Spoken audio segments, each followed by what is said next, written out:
नमस्कार, मैं हूं सुचिता मिश्रा, पत्रिका आगरा से। नवरात्र का पावन महीना चल रहा है। इस पावन महीने में हम उस माँ को खुश करने की कोशिश करते हैं जिस माँ को हमने सिर्फ सपने में ही देखा है या संस्कारों में हमारे माता पिता ने जिसके बारे में हमें बताया है। उस माँ को खुश करने के लिए हम घी के दीपक जलाते हैं, मंदिरों में जाके चढ़ावा चढ़ाते हैं और धूप बत्ती जलाते हैं। लेकिन अफसोस इस बात का है कि जिस माँ ने इस धरती पर हमें पाला पोसा, हमें इस लायक बनाया और हमें संस्कार दिए, उस माँ को हमने बदतर जीवन जीने के लिए मजबूर कर रखा है। नवरात्र के इस मौके पर आज मैं आपको लेकर आई हूँ आगरा के रामलाल वृद्धाश्रम में। यहाँ पर मैं आपको दिखाऊंगी उन माँओं का हाल जिनका घर परिवार होते हुए भी, बेटे होते हुए भी, अच्छी समृद्धि परिवार में होते हुए भी वो यहाँ वृद्धाश्रम में मजबूरी भरा जीवन जीने को मजबूर हैं।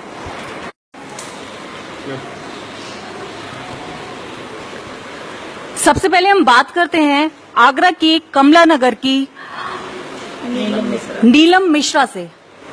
आंटी नमस्ते। नमस्ते बेटा। क्या हुआ आंटी आपके साथ में, कहाँ की रहने वाली हैं आप, अपने बारे में थोड़ा सा बताइए। बेटा ना, मैं रावतपाड़े की रहने वाली हूँ बेटी। कमला नगर में मेरी शादी हुई थी। मेरी मार्केट है, कोठी है। बहू बेटा बहुत तंग करते थे, सबसे ज्यादा बहू बहुत लड़ती थी। सारी संपत्ति जायदाद सब ले लिया मुझसे। अब मेरी लड़की को भी निकाल दिया। लड़की के निकालने के बाद हम दोनों को निकाल दिया, पति पत्नी को। अब क्या कहते हैं, खाना बनाना सारा काम पूरा डिटो मैं करती थी। खाने के टाइम पर लड़ने के लिए तैयार हो जाती थी, गंदी गंदी गालियां बकती थी बहू। मेरे से बोले हम दोनों तलाक लेंगे, हम तलाक लेंगे। मैंने कहा तुम तलाक मत लो, हम घर छोड़ के चले जाएंगे। फिर हम दोनों यहाँ पे आ गए। कितने समय से रह रहे हैं आंटी आप? मेरे को 8वां महीना चल रहा है। 8वां महीना चल रहा है। एक बार भी वो लोग मिलने नहीं आए आपसे? नहीं, बहू बेटे मिलने नहीं आए। बड़ी बेटी आती है मिलने मुझे, दामाद आते हैं, छोटी बेटी आती है। बेटी आपकी यहीं पर आगरा में रहती है? हाँ, आगरे में ही रहती है, वहाँ पे दयालबाग के पास ही।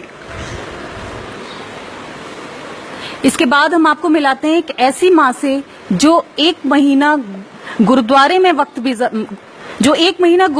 वक्त गुजार कर आई। उसके बाद में मजबूर होकर उन्हें इस आश्रम में आना पड़ा। यहाँ पर भी वो अभी तक अपने बेटे का इंतजार कर रही हैं और ये देख रही हैं कि उनका बेटा जरूर आएगा। उनके बेटे से उनकी बात होती है, वो हर बार उन्हें दिलासा देता है कि वो हर 2 घंटे में बोलता है कि मैं आ रहा हूँ, लेकिन कोई नहीं आता। आइए उनके मुंह से जानते हैं उनका हाल।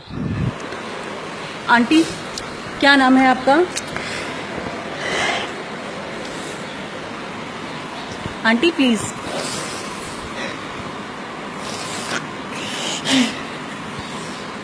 देख सकते हैं आप माँ का दर्द।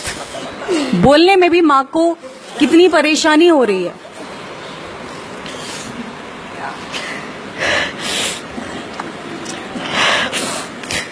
बताइए आंटी, सबको बताइए। मेरा नाम है। बोलूं? आगरा के पश्चिमपुरी इलाके से फ्लैट बेचने के बाद में नोएडा में फ्लैट खरीदा। माँ को बोला कि हम सब साथ मिलकर रहेंगे, लेकिन साथ लेकर नहीं गया, बल्कि माँ को गुरुद्वारे में छोड़ गया। 1 महीने गुरुद्वारे में वक्त गुजारने के बाद में माँ को गुरुद्वारे से भी बाहर का रास्ता दिखा दिया गया।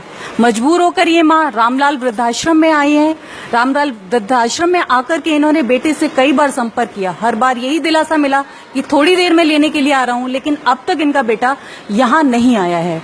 इसके बाद हम बात करते हैं, आंटी आपका नाम? ओमवती आंटी से। ओमवती आंटी से पूछते हैं वो यहाँ पर क्यों है और क्या वजह है, क्या हुआ था उनके साथ में। आंटी कब से रह रही हैं आप यहाँ? 4 महीने हो गए बेटा। 4 महीने। आपके साथ क्या हुआ था, कहाँ के रहने वाले हैं आप? हम रहने वाले हाथरस के जी। नंदलालपुर में मकान है 2 मंजिल का। नंदलालपुर में? हाँ। क्या हुआ था आपके साथ? हमारे साथ हुआ, बच्चे परेशान करते, परात उठा के ले गए, खाना नहीं बनाने देते, खाने नहीं देते, सर्फ साबुन लेते तो बहू छुड़ा लेती। भाई बेटा कहता तू तब मेरा मकान बिकवा देगी, तू सर्फ साबुन लेती है, तू मकान बिकवा देगी मेरा। तो अभी तक आपका बेटा आपसे मिलने नहीं आया जब से आप यहाँ रह रही हैं? नहीं, बेटी आई है, बेटा नहीं आया। कितनी बेटियां हैं आपकी? 2 हैं। 2 बेटियां। हाँ। आंटी आपका नाम? मेरा नाम साहबा है जी।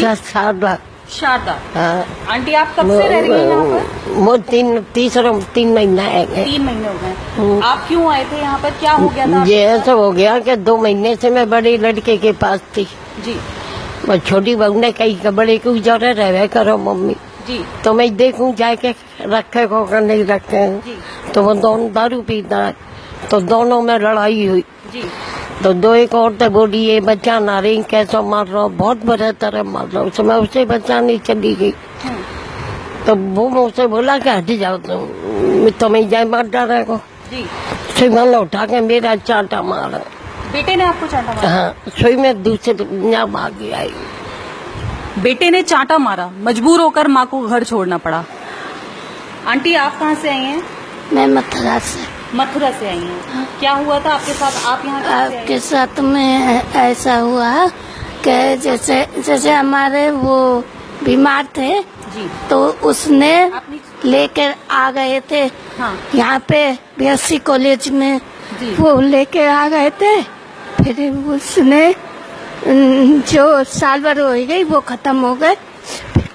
आगरे में भर्ती करा, हेमरेज की बीमारी हो गई थी उनकी, तो वहाँ पे कुछ सेवा 3 साल हो गए। 3 साल हो गए। कोई 3 साल से तो कोई 1.5 साल से, कोई कई महीनों से यहाँ समय गुजार रहा है। ये कुछ माएं हैं जिनसे आज हमने आपको रूबरू कराया है। ऐसी ही 1 नहीं 2 नहीं, पूरी 92 माएं कई राज्यों से यहाँ पर आकर के इस रामलाल वृद्धाश्रम में रह रही हैं। इनके आंसू रुकने का नाम नहीं लेते हैं।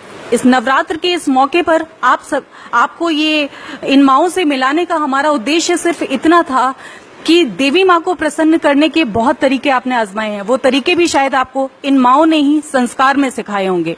इन माओं ने आपको बड़ा इसलिए किया था ताकि आप बुढ़ापे पर इनका सहारा बन सकें। अगर आपको खुश करना ही है तो साक्षात धरती पर मौजूद उस माँ को खुश कीजिए जिसकी बदौलत आप यहाँ तक पहुंचे हैं, जिसकी बदौलत आप कमा रहे हैं, अपना परिवार बसा पाए हैं। अगर इस माँ को आप खुश रख सकेंगे तो देवी माँ आपके ऊपर अपनी कृपा वैसे ही बरसा देगी।